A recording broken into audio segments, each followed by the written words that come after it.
On appelle à une quinzaine d'actions qui s'inscrit dans un processus qui a commencé déjà, on va dire, depuis mai, depuis l'installation de ce nouveau gouvernement.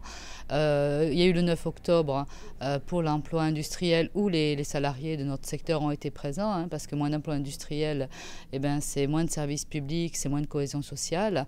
Il y a plusieurs luttes, et en particulier dans la branche associative sanitaire et sociale avec un moment fort le 15 octobre qui a eu lieu.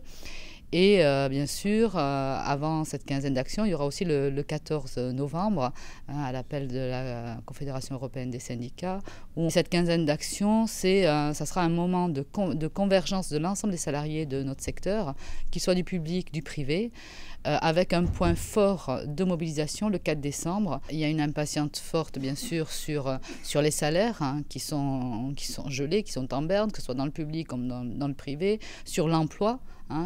Puisqu'il y a eu des suppressions massives d'emplois et on voit bien que les conditions de travail ne cessent de se dégrader, sur l'offre de soins, puisqu'on est, alors qu'il y a un changement de gouvernement, on est toujours dans la continuité de la réforme engagée par le gouvernement précédent. Donc vraiment, il y a une attente de changement sur des mesures concrètes qui répondent aux besoins exprimés au moment du vote en mai. Il y a des discussions et dans la fonction publique hospitalière et dans la branche associative sanitaire et sociale, en particulier dans la 51.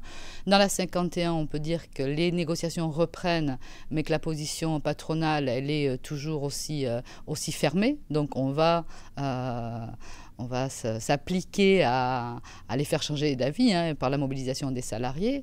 Voilà, les négociations ont repris la semaine dernière, donc il va y avoir un calendrier, faire repousser la date butoir du 1er décembre, puisqu'au 1er décembre, il n'y avait plus de convention. Dans le public, il y a la mission Couty sur l'avenir de l'hôpital et qui devrait déboucher sur une loi pour la santé. Donc là, c'est une mission qui va dégager les priorités. Nous, ce qu'on demande, c'est que soit reconsidéré le financement du système de santé. On a des propositions, on les amène. On demande dans l'immédiat l'arrêt de toutes les restructurations, un moratoire sur les restructurations. On demande, entre autres, la création d'un organisme public de financement des établissements, un pôle public pour l'investissement. Et dans les mesures immédiates, on demande la suppression de la taxe sur les salaires, qui, alors c'est chiffré, c'est pas nous qui le chiffrons, qui représente 2,5 milliards d'euros. Ces 2,5 milliards d'euros, c'est de l'argent de la protection sociale, de la sécurité sociale, qui est prélevé aux établissements de santé pour être retransféré dans les budgets de l'État. Ça va de la loi de finances de la sécurité sociale vers la loi de finances. Donc ces 2,5 milliards, ça permettrait de donner un réel souffle à l'hôpital. La FHF le dit aussi, il faut 1,5 milliard pour remettre les hôpitaux à l'équilibre, les hôpitaux à flot.